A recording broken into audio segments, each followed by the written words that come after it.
Issue d'une famille immigrée italienne, Charlotte Delbo est née le 10 août 1913 à Vigneux-sur-Seine dans l'Essonne. Grande famille, elle est l'aînée de quatre. Dans les années 30, Charlotte Delbo fait la connaissance d'Henri Lefebvre, philosophe français qui se consacre à la sociologie, la géographie et au matérialisme historique. Il réussit à l'introduire auprès d'un groupe de jeunes philosophes qui l'initia au marxisme. En 1932, Charlotte adhère aux Jeunesses communistes, puis, 4 ans plus tard, en 1936, à l'Union des jeunes filles de France. Dans les couloirs de l'université, elle fait la connaissance de Georges Dudac, militant communiste. Ils se marient ainsi le 17 mars 1936. En 1939, Charlotte se voit intégrer une troupe de théâtre dirigée par Louis Jouvet. Après la montée du nazisme en France, Paris se voit occupé le 14 juin 1940. Celui-ci décide donc d'emmener la troupe en tournée en Suisse puis en Amérique latine. En 1941, Charlotte décide de rentrer auprès de son mari, qui, préalablement, s'était introduit dans la clandestinité. Elle devient alors officiellement chargée de l'écoute de Radio Londres, Radio Moscou, de la dactylographie des tracts et revues.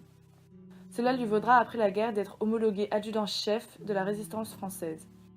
Le 2 mars 1942, elle est arrêtée aux côtés de son mari par la brigade spéciale. Dudac est condamné à mort sur le mont Valérien le 23 mai 1942. Le 24 août, Charlotte est transférée au fort de Romainville. Alors, 5 mois plus tard, le 20 janvier 1943, 230 déportés politiques partent pour le camp de Compiègne.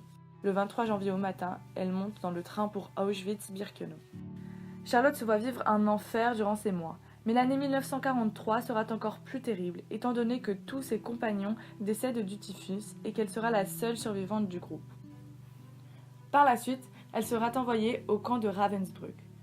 Elle y restera jusqu'à sa libération le 23 avril 1945. Dès lors, 230 passagères du convoi du 23 janvier 1943, seules 49 auront survécu. En 1946, Charlotte Delbo est hospitalisée au Mont-sur-Lausanne, en Suisse. Elle est atteinte d'une myocardite parcellaire.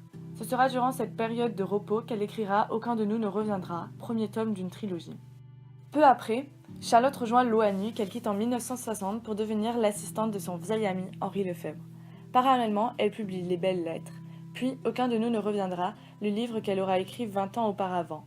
En 1970, la trilogie Auschwitz et après sera publiée. Elle décède du cancer le 1er mars 1985. Charlotte Delbo était une voix littéraire, une grande voix littéraire. Inflexible sur son sort, sur le sort de l'homme, dans les violences auxquelles il se trouve confronté.